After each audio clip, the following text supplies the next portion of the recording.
Estamos de volta, pessoal. Continuando falando sobre John Locke. Vimos que ele teve sua concepção, sua visão sobre a natureza do homem, né? John Locke, ele entendia que o homem ele tinha propriedade de si próprio, né? A sua vida era o seu próprio patrimônio. E aí, o contrato social criado pelo John Locke, né? Ele vai ter uma pequena discrepância com o ocorrido pelo Thomas Hobbes, né?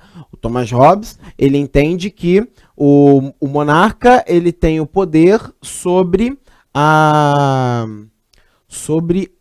sociedade, né? Sobre o povo. Aqui não. Aqui dentro da visão do John Locke, a propriedade ela é sobre a terra. Então, viver na terra do meu senhor, viver na terra do determinado monarca, é o que vai me fazer abaixar a cabeça sobre as determinadas leis, né? Esse contrato social, pessoal, ele vai dizer muito, por exemplo, sobre a questão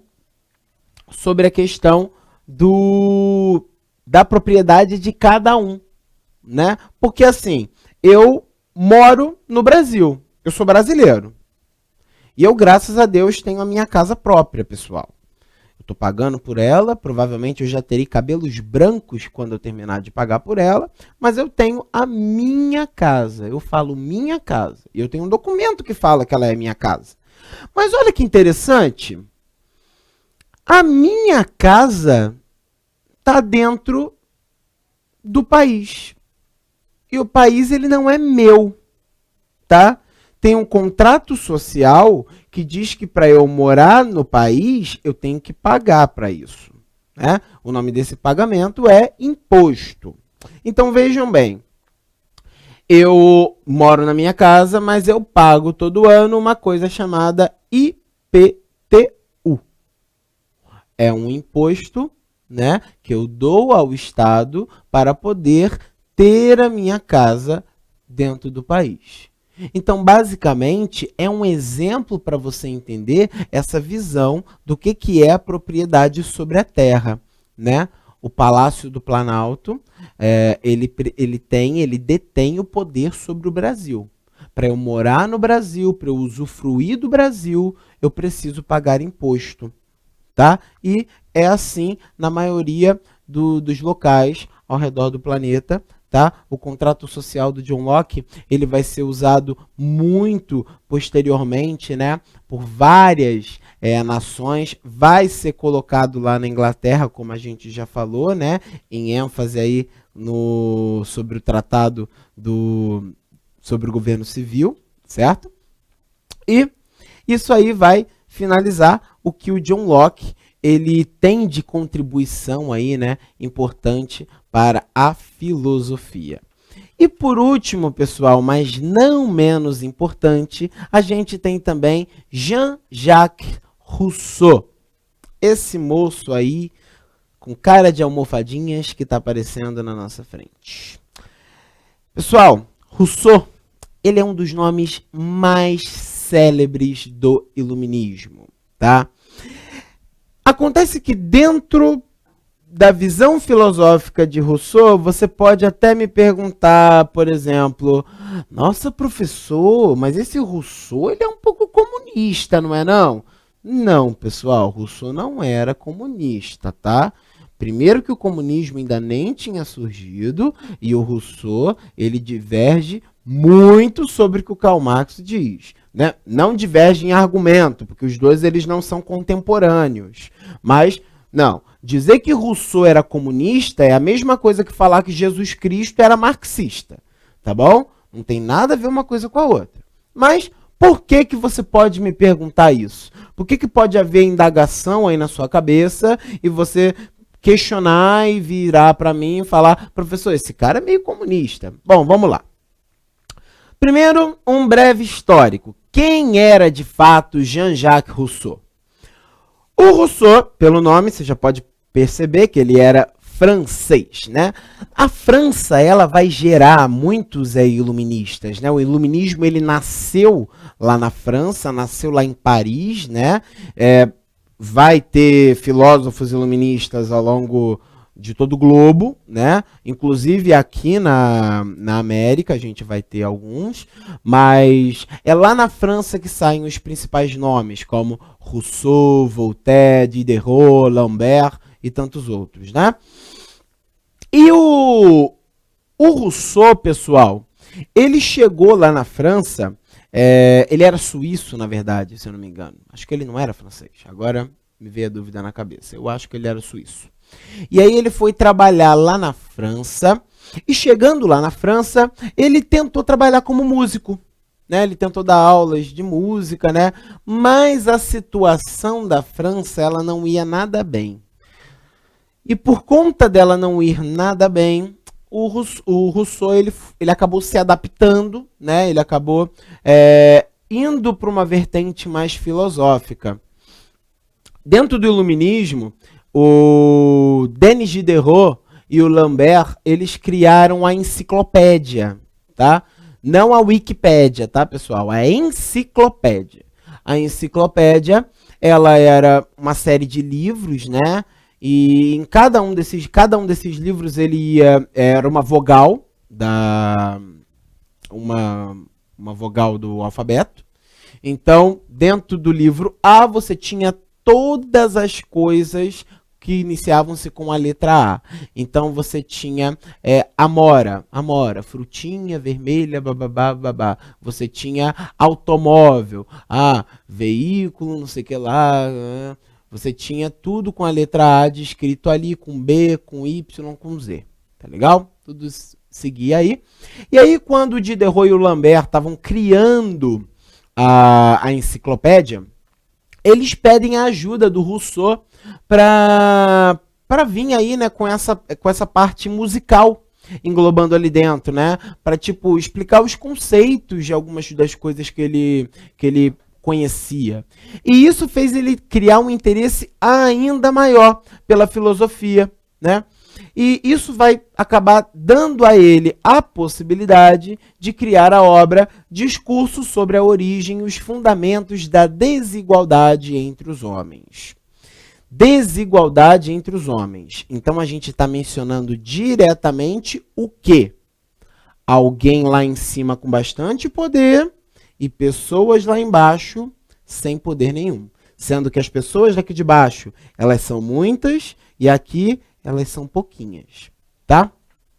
Bem, o Rousseau, pessoal, ele vai ter uma importância muito grande para as diversas revoluções que vão surgir no final do século XVIII, tá? Principalmente duas. Ele vai ter uma importância, assim, considerável. O John Locke também, tá? Mas ele ainda mais quando a gente fala da independência dos Estados Unidos e também da Revolução Francesa, tá? Ele vai ser muito importante para esses dois panoramas aí, né? Por conta da visão de natureza do homem que ele tinha e do contrato social que ele vai criar. Vamos lá. Primeiro, o Rousseau, ele entende que o homem, ele tinha um amor de si, tá? O que seria esse amor de si? E aí tomem cuidado, amor de si não é amor próprio, tá? Amor de si seria eu querer viver, né? Todos nós temos esse amor de si dentro da gente, é algo natural, certo? Se você chegar perto do parapeito de um prédio sem proteção, aquilo vai te dar vertigem. É o seu amor de si, é um instinto humano falando mais alto dentro de você e dizendo, cara, se afasta daí, porque se você cair vai machucar pra caramba, entendeu? Então esse amor de si, ele era existente dentro da gente lá quando nós vivíamos naturalmente, né? E aí, uma vez que a sociedade surge, que foi lá algum infeliz e teve a ideia idiota de colocar lá um pauzinho na terra e cercar a terra, a partir desse momento, o Rousseau vem com uma das frases mais icônicas da filosofia. O homem é bom, a sociedade que o corrompe. E por que, pessoal, ele vem com essa frase?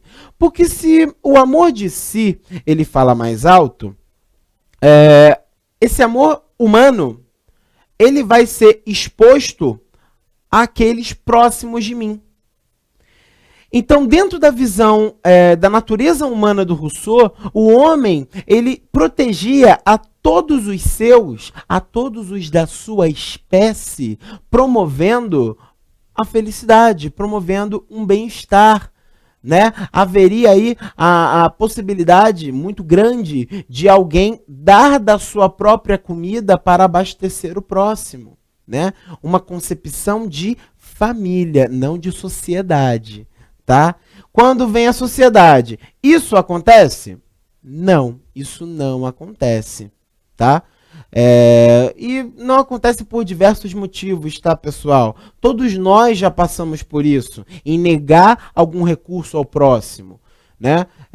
São as coisas do dia a dia. Hoje, século XXI, a gente vive num momento onde a gente tem sempre muita pressa, a gente quer fazer tudo muito rápido. Então, não considere que você é uma pessoa ruim só porque você está com pressa e não deu as moedinhas pro cara que estava fazendo malabarismo no sinal, tá? Isso não faz de você uma pessoa ruim, né? Mas isso é um dos males que a sociedade impõe sobre você. Por que você tem pressa? Porque você vive numa sociedade que demanda pressa de você. Ela demanda que você chegue rápido. Pô, mas tem trânsito. Pois é, então sai mais cedo. Não é assim que funciona? Então, pessoal, o Rousseau ele vai compreender que há liberdade dentro da forma de vida, né, natural. Eu vou voltar para a forma como eu estava antes com vocês, né? Então, despojado, eu não devo nada para ninguém, eu tô tranquilão, eu fico do jeito que eu quero, eu tenho liberdade, eu sou autônomo de mim mesmo. Se eu quiser, eu coloco aqui, ó, o pé em cima da mesa, eu dobro aqui a minha perninha, eu fico de boa. Por quê? Porque não tem nenhuma regra, não tem nenhum lance ético, moral, que venha me repreender a me portar de uma maneira diferente, certo? Qual era o objetivo do ser humano lá na pré-história, pessoal? Era simplesmente acordar, comer e fuder. Eram essas três coisas, né? E, inclusive, não tinha nem a estimativa da concepção de casamento como um contrato, né? Um homem e uma mulher, ou seja, sexo masculino e sexo feminino, eles se olham, eles se veem, há uma atração natural, né? A gente não está falando de afetividade, a gente está falando de física, de sexo, né? Os caras vão ali, tem uma relação sexual, vai cada um para o seu lado. Tá? A questão de cuidar de filhos, por exemplo, pessoal, ela não tinha uma ligação pai e mãe. A gente não falou? Na época, era a visão familiar. Então, uma mulher teve um filho, todas as mulheres viram mães daquele filho. Todos os homens viram pais daquele filho. Até porque todos os homens vão transar com todas as mulheres e todas as mulheres vão transar com todos os homens na antiguidade. Essa questão de posse sobre alguém, ela vem do parâmetro de sociedade. Pensa comigo, gente, vai lá, volta a cabeça lá para a pré-história. Alguém olhou para uma mulher maravilhosa e falou: essa mulher é minha, ela é tão bonita que eu quero ela só para mim. Aí começou a desandar tudo. Sabe por quê? Porque uma vez que uma pessoa cercou a terra, uma vez que uma pessoa falou, essa mulher é minha, todo mundo quis fazer igual. Todo mundo construiu cerca dentro da cerca. Todo mundo quis se casar, todo mundo quis fazer tudo aquilo visando sempre o quê? Posse. Tá? Então, o desenrolar, né, o finalizar da natureza social, de acordo com Rousseau, ela tem muito a questão do amor próprio. em detrimento de um esquecimento do amor de si.